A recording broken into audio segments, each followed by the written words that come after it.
presentation on the growing student debt crisis. To begin, let's take a look at some of the reasons for this increase in student debt. Overall, policymakers encourage college attendance, putting pressure on young students to attend universities.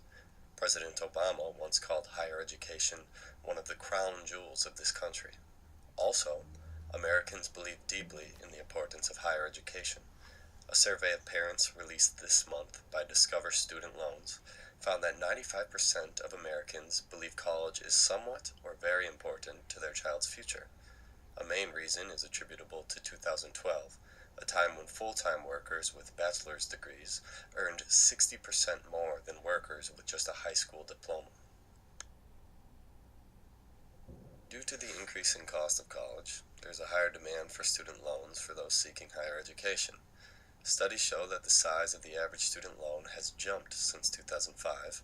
By 2012, the average U.S. student loan has increased by 58%. Although college graduates earn far more on average over their lifetimes than non-graduates, the skyrocketing cost of college creates a huge burden of debt for many members of the working and middle classes. Nonetheless, education is seen as a valuable investment in times of trouble. The fact of the matter is that higher education has never been more expensive than it is now. The price of attending public school universities has doubled after inflation over the last 2 decades, forcing college students to borrow more than ever before. Students are also taking on more of the riskiest debt in unregulated, private student loans. For-profit colleges are actually leading this trend. So why exactly did this happen?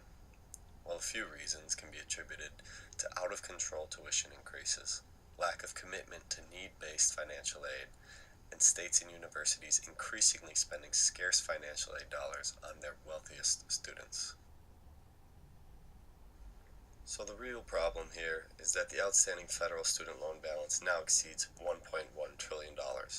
Students are taking on large amounts of debt with the expectation that their salaries will be sufficient to cover the costs, but in reality, they may not be able to find a job at all.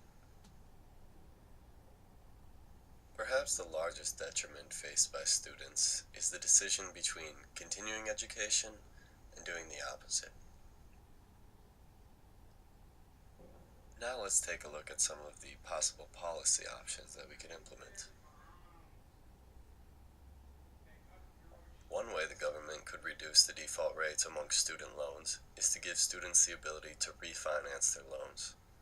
Unlike mortgages and other loans, students are not able to refinance their loans to take advantage of lower interest rates. In 2013, Congress lowered interest rates on student loans to 3.86%, leaving existing borrowers paying almost double that rate and increasing their probability of delinquency. By allowing these borrowers to refinance their loans to take advantage of those lower interest rates, we could potentially reduce the amount of defaults on loans every single year. However, some people argue that implementing this policy option would result in more expensive private loans that would be much harder for students to get. Another option the government could take is to base payments on a percentage of their income. Currently, student loans must be repaid within the first 10 years upon completing their degree when career earnings are low. This turns manageable levels of debt into high monthly payments that are often difficult to pay. If the government would extend the repayment period to 25 years and make payments based on their income, recent college graduates could make small payments when they first graduate and eventually afford higher payments as they get older and their income increases.